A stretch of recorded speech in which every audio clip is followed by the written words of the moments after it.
My mother didn't even look up when she said it. Your promotion doesn't count. My father didn't hesitate either. You got lucky. Most people would defend themselves. I didn't. I let their words sit between us like they meant nothing, because the truth, I was waiting. Waiting for the one moment they couldn't twist, deny, or talk over. And that moment finally came. When they followed me into a building they thought they knew and stopped cold at the door they never expected to see, the one with my name on it. My name is Chloe, and for as long as I can remember, my family has treated my accomplishments like background noise. I grew up in a house where praise flowed easily toward my older sister, while anything I did was met with a shrug, a correction, or a reminder that I shouldn't get ahead of myself. It didn't matter if I brought home straight A's or worked twice as hard. My mother always had a way of flattening a moment. My father followed her lead sometimes without even realizing he was doing it. That was just the rhythm of our house, her voice deciding the value of things, his voice agreeing, and mine learning to stay small. Even now, at 32, those early patterns still echo. When I'd visit on weekends, my sister would talk about her new purchases, her problems, her plans, and my parents leaned in like she was the sun. The moment I mentioned work, they'd nod politely and pivot to something else. I used to think I imagined it, but over time, the pattern became too clear to ignore. They simply didn't believe I could ever be the successful one. It's strange how favoritism isn't always loud. Sometimes it's quiet, like the way my mother would ask my sister if she needed help with her bills but never asked me anything at all. Or how my father would brag about her job to neighbors but stumble when someone asked what I did. He'd say something vague like office work as if that covered it. As if specifics didn't matter, because I didn't matter. I work as a manager at an organization in the city leading a team that trusts me more than my own family ever has. But I never brought it up much at home. Talking about success in a place that believes you're incapable feels like pouring water into sand. It disappears before it lands. The Sunday before everything happened, we were all in the kitchen. My sister complained about overdue payments she needed help organizing. My mother turned to me with that tone she uses when she's pretending to be thoughtful. Maybe you can handle her paperwork, Chloe. You're not too busy, right? It wasn't a question. It was a certainty. In her mind, my work couldn't possibly matter. My father didn't look up from his coffee when he added, "She's got time. She always does." Maybe that was the moment something finally shifted inside me. I didn't argue. I didn't correct them. I simply nodded. And that quiet nod was the beginning of everything they never saw coming. I drove home that evening, replaying their voices in my head, each word hitting the same bruised place that had never fully healed. I had walked into that kitchen thinking maybe, just maybe, sharing my promotion would shift something. That after years of proving myself, they might finally see me differently.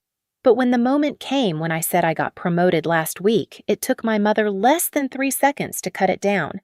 "Your promotion doesn't count," she said, wiping her hands as if she were brushing away crumbs. No curiosity, no congratulations, just a verdict. My father didn't even glance up. "You got lucky," he added, like he was commenting on the weather. My sister laughed softly, scrolling her phone. "Must be nice. Anyway, Chloe, when can you look at my bills? I need them sorted by Friday." The room kept moving, but I didn't. Something inside me tightened, not anger, not sadness, but a clarity I hadn't felt before. I realized, standing between the sink and the kitchen island, that nothing I ever said would matter to them. Words only gave them more opportunities to diminish me. So for the first time, I stopped giving them words. I just said, "I can look at your paperwork. Bring it to my office tomorrow." My mother raised an eyebrow. "Your office? Why there?" The disbelief in her voice wasn't subtle. "It'll be easier," I said. "More space." My father waved a hand. "Just print it at home or something. No need to act fancy." I didn't respond. That silence unsettled them more than any argument would have. On the drive back to my apartment, the city lights blurred against my windshield, and I thought about all the times I had tried to prove myself, all the achievements I tucked into conversations hoping they would finally stick, all the quiet disappointments I swallowed when they didn't. And somewhere between stoplights, I understood something deeply. I wasn't the same girl who needed their approval. I had built a career, a life, and a confidence that didn't rely on their belief. They just didn't know it yet. When I walked into work the next morning, my team greeted me with the warmth I never received at home. Someone had left a small card on my desk. "Congratulations, Chloe. You earned every bit of this." I traced the letters with my thumb, feeling something steady inside me. This place saw me. This place respected me. Around noon, my sister texted, "We're coming at 3. Don't be late." Mom wants to stop by too. Of course she did. The moment she heard office, her curiosity kicked in. Not pride, just suspicion. I imagined her whispering, "Let's see what Chloe really does all day." I didn't correct the assumption. I spent the rest of the afternoon preparing not paperwork, not explanations, but space. Space for the truth to stand on its own. I didn't need to rehearse anything. The reveal wasn't something I had to perform. It was already there, waiting behind a glass door with my name on it. All I had to do was let them walk in. They arrived earlier than I expected. I saw them through the lobby glass while I was talking with one of our reception staff. My mother's posture was stiff, her lips pressed into a line as if the air inside the building were somehow beneath her. My father looked around the lobby with mild confusion, like he wasn't sure where to stand. My sister walked a few steps ahead, clutching a folder stuffed with bills and payment notices she expected me to sort through like a personal assistant. When they spotted me, my sister waved. My mother frowned slightly, taking in the clean marble floors and the steady stream of professionals moving around us. "This is where you work?" she asked. I nodded. "Follow me." I didn't explain further. I didn't justify. Silence had become my strategy, and I let it settle between us like a thin layer of frost. We walked toward the elevators. My sister leaned in. "So, what exactly do you do here?" Her tone held that familiar blend of curiosity and disbelief, the same tone she used when asking a child if they really tied their own shoes. "I manage a team," I said simply. My mother scoffed a soft breath through her nose. "Manage what papers?" I pressed the elevator button. Something like that. The elevator doors opened and they stepped inside, expecting me to hit a button somewhere near the middle floors where temporary staff or small departments usually sat. Instead, I pressed one of the highest floors. My mother's eyes flicked to my hand, then to the glowing number. "Why are we going up so high?" she asked. My father shifted beside her. "Isn't this the executive level?" I didn't answer. I let the silence stretch again, this time pulling the tension tighter. The elevator hummed upward. My sister let out a nervous chuckle. "You're not, like, giving us a tour, right? We just need help with the paperwork." "We'll get to it," I said. The elevator doors opened to a quieter hallway, carpeted calm with glass offices lining both sides. The energy here felt different, focused, controlled. People passing by nodded at me in recognition. "Good afternoon, Chloe," someone said as they went by. My mother blinked. They know you." I started walking. "This way." My heels made soft sounds on the carpet, the kind of quiet confidence my parents had never associated with me. They followed footsteps uneven behind me. We approached the far end of the hall, where a single frosted glass office stood slightly separated from the rest. My sister slowed down. "Whose office is that?" she whispered. I reached for the door handle, but before I opened it, I stepped aside. Their eyes lifted to the black and gold plaque mounted on the glass. "Chloe Manager." The name hung there, visible, undeniable. My mother froze. My father inhaled sharply. My sister's mouth fell open as if she were trying to form a sentence but couldn't decide where to start. I watched the realization settle in. All the times they dismissed me. All the years they treated my work like a hobby. All the casual sentences meant to shrink me. Every bit of it reflected in the way they stared at that door at my door. I finally spoke, voice calm and steady. "You said homework? You said I wasn't busy. You said my promotion didn't count." I ran my fingers lightly along the edge of the plaque. "But this is where I work. This is what you never wanted to see." No one spoke for several seconds. The moment had its own weight pressing down on the hallway. I pushed the door open. "Come in. Let's handle your paperwork." The moment they stepped inside my office, the air changed. It wasn't loud, but I felt it like the shift in a room right before a storm breaks. My mother walked in first, clutching her purse as if the leather itself could anchor her. My father followed, looking around slowly, absorbing every detail, the large window overlooking the city, the framed certificates on the wall, the clean desk arranged with purpose, the soft hum of my monitor, the quiet luxury they never imagined belonged to me. My sister lingered by the door, her eyes darting between the room and the hallway as if she needed proof this wasn't a shared workspace or some borrowed meeting room. She kept opening her mouth and closing it again like she was testing different ways to react, but none of them matched what she was seeing. I walked behind my desk and sat down the leather chair, adjusting slightly to my weight. It was a small, ordinary movement, but for them, it was a disruption of an entire lifetime of assumptions. My mother glanced at the chair, then at me, then at the plaque on the door again. Her confusion mixed with something sharper, something brittle pride that arrived too late, shame she wasn't ready to name, and disbelief she couldn't mask. My father cleared his throat. "So, this is really your office?"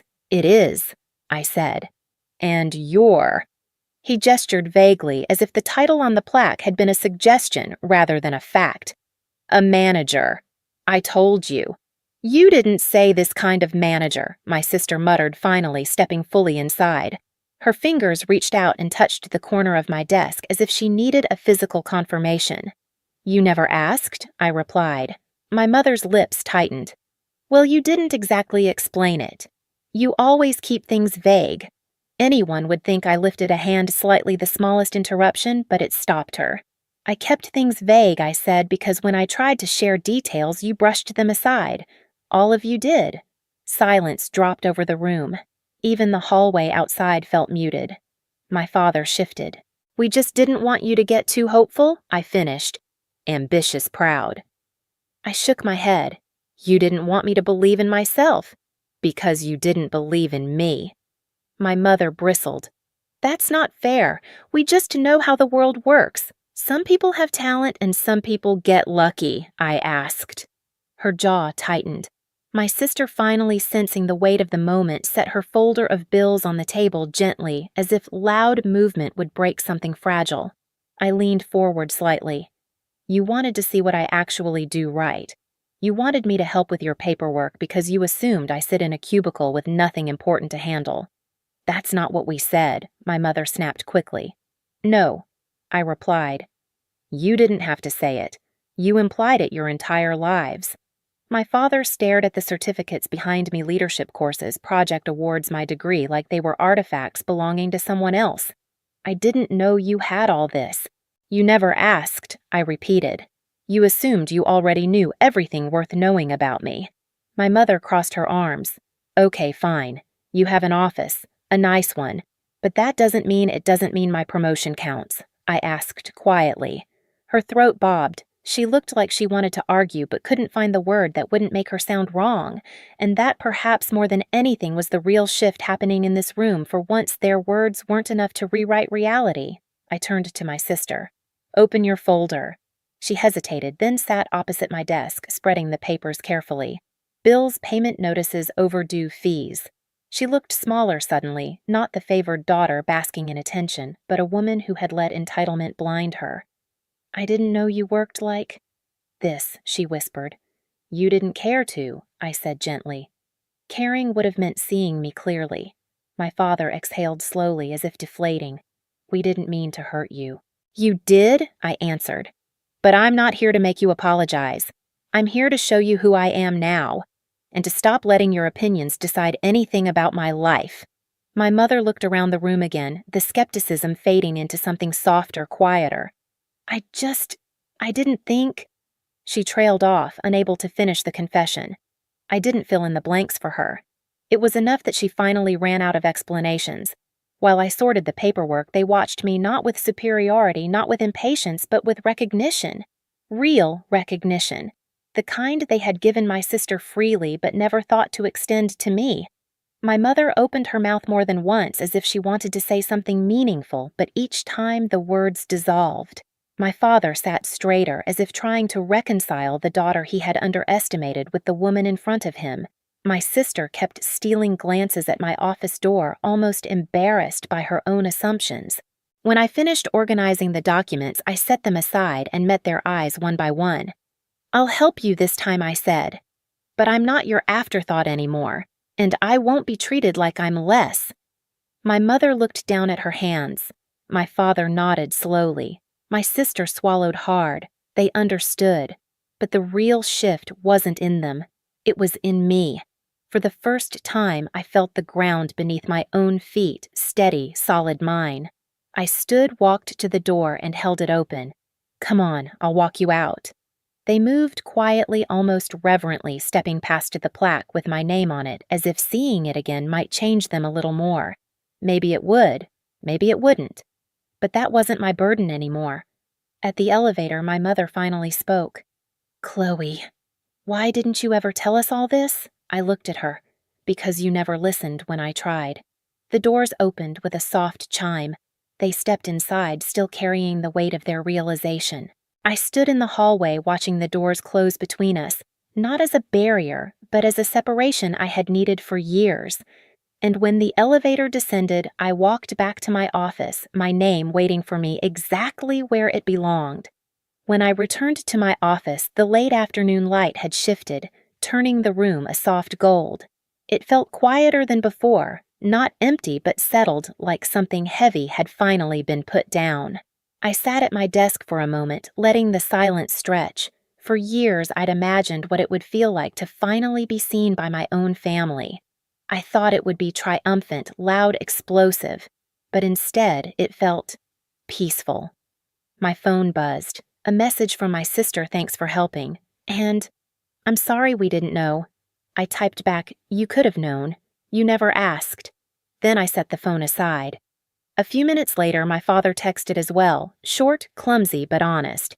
"We were wrong about you. Proud of you, Chloe. It wasn't perfect, but it was real." My mother didn't text. I wasn't surprised. She wasn't the kind of person who apologized through a screen. If anything, she would sit with her thoughts for days, maybe weeks, before deciding what to say. And for once, I wasn't waiting for her. Before leaving for the day, I organized the last of the paperwork I'd promised to help with. I did it efficiently, without resentment. Helping them wasn't the issue, it never had been. The issue was being treated like I had nothing to offer. Now they knew better. As I turned off the lights and stepped into the hallway, I felt lighter. Not because they had changed, but because I finally had. I walked out of the building that evening with the city humming softly around me, the sky turning a deep blue. For the first time, I wasn't carrying their doubts with me. My life, my work, my worth, they weren't up for debate anymore. Sometimes you don't win by shouting or proving anything. Sometimes you win by letting people walk straight into the truth they never bothered to see. And if you've ever been underestimated by the people who should have known you best, you're not alone. Share your story below and don't forget to subscribe for the next one.